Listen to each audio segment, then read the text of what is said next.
Minasan, Ohayo gozaimasu. Today I'm going to be doing a review on the anime Reign of the Seven Spellblades. I finished it up this past weekend and whew, boy oh boy oh boy, I got some thoughts, guys. I really do. So, first of all, as some of you may know, and even if you don't know, earlier this year there was another anime that revolved around magic. It was called Mashal, Muscles and Magic. And a lot of people fell in love with it, including me. I will be doing a review on it. I haven't finished it yet. I need to. Um, but a lot of people liked it and fell in love with it. Especially because it was about a kid who really didn't have any magic. Does that sound familiar? But he doesn't get hold of a grimoire or any magic. He just uses his raw strength to basically outshine all the kids with magic. And a lot of people I saw were comparing it to, say, Harry Potter. I thought it was kind of cool. It was awesome. But anyway, we're here to talk about another anime.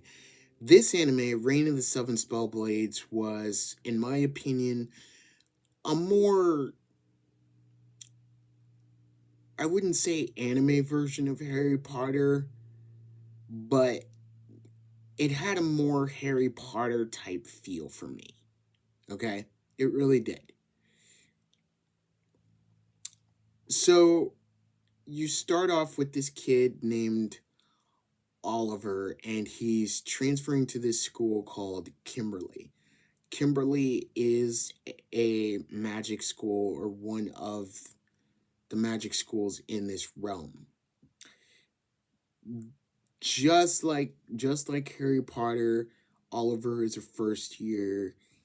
However, unlike Harry Potter, he comes from a noble family, but he puts on this mask, if you will, this covered, like he's not that strong, like he's a first year, when really he knows a lot of magic. I mean, a lot of magic. Anyway, we meet other people. We meet Michelle McFarland. She is the daughter of one of the teachers at the school. We meet another girl named Katie.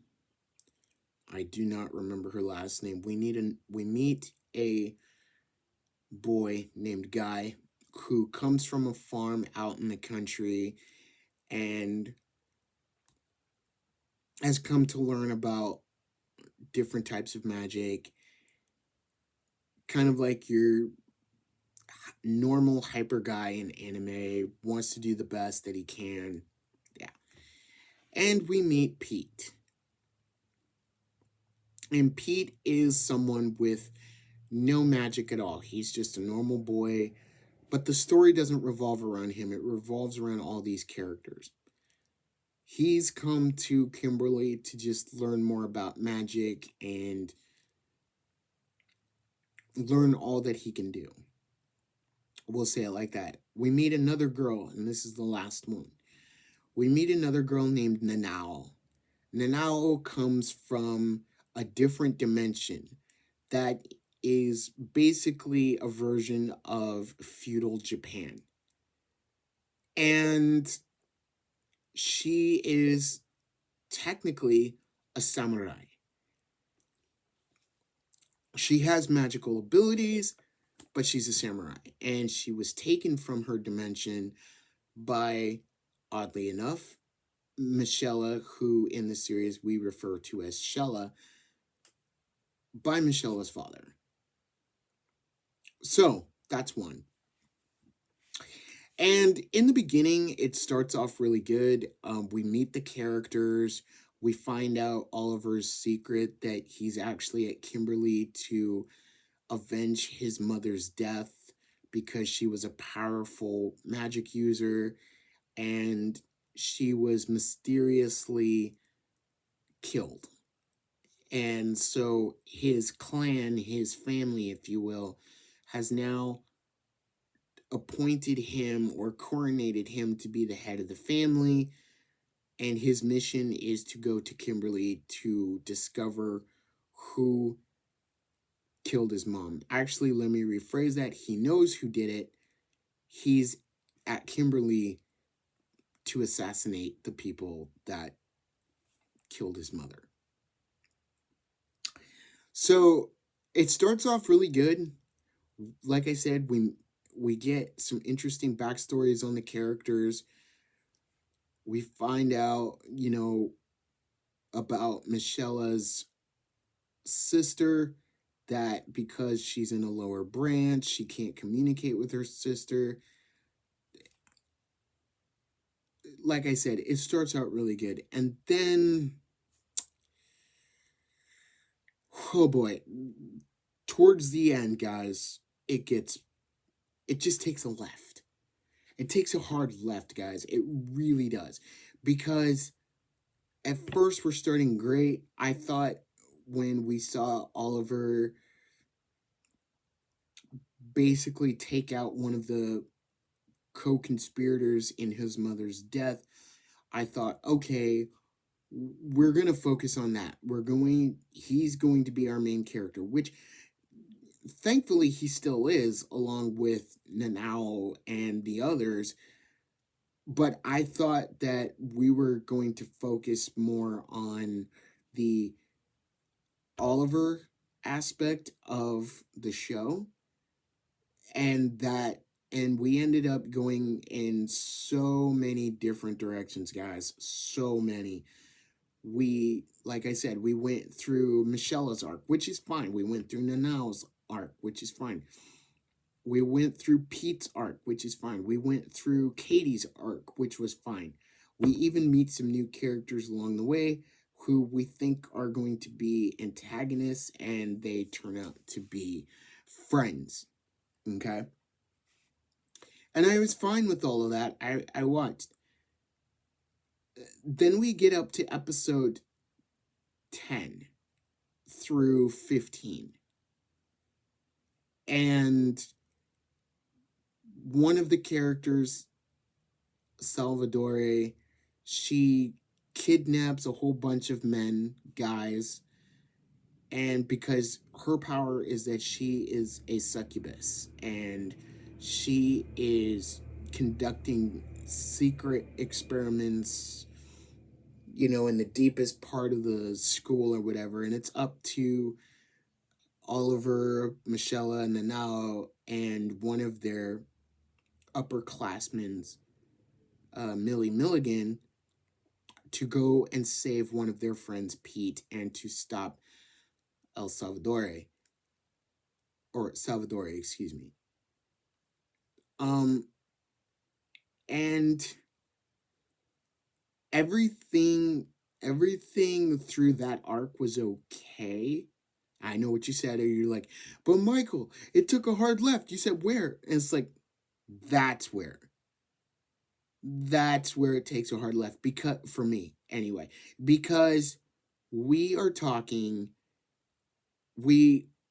went through the assassination stuff with Oliver. We had the other characters' backstories, which is fine. I don't have a problem with that. And then it seemed like we were going on another arc, a different adventure. And then once they save their friend, once they help defeat Salvatore,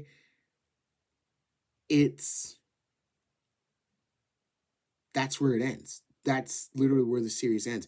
This series, guys, was only 15 episodes long. And I have questions. I have questions.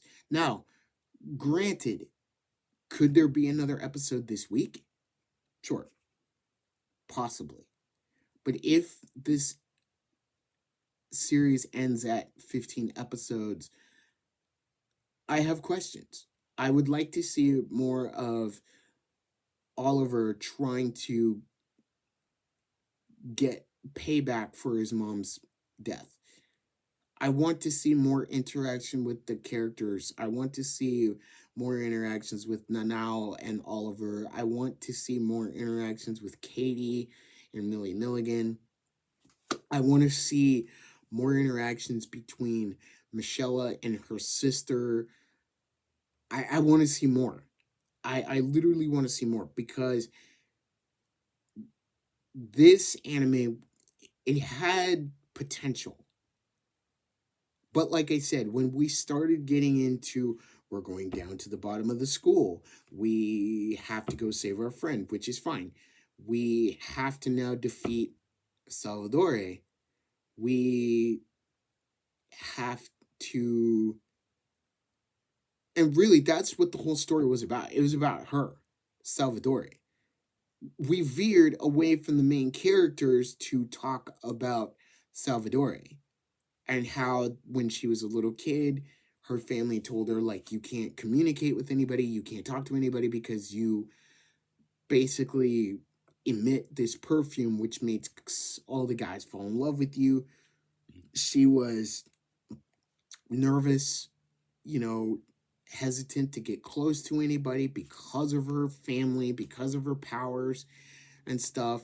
And this one person, I forget his name right now, this one character who basically fell in love with her was like, I promise I will always be there, I will always love you and stuff. And it got confusing. I'm just going to admit it, guys. It got confusing in the final 5 episodes. It got confusing. And it left me wondering, why are we stopping at episode 15? Is there more to the story? Now, guys, I have not read the manga. If you have read the manga and there's more to the story, please let me know in the comments below, because I watched this all the way through. I had a friend who dropped it after 6 or 7 episodes. I want to know what you guys think. Is it good? Am I like overlooking something? Am I overthinking it? Or was this one just another sleeper that's gonna fly by? Anyway, thank you guys for checking out this video. Arigatou gozaimasu. If you like what you heard, please like, share, and subscribe. And if you didn't like what you heard, I thank you so much for watching the video. I will see you guys next time. Remember, wherever you are, whatever you're doing, make sure to make it an anime day. Bye.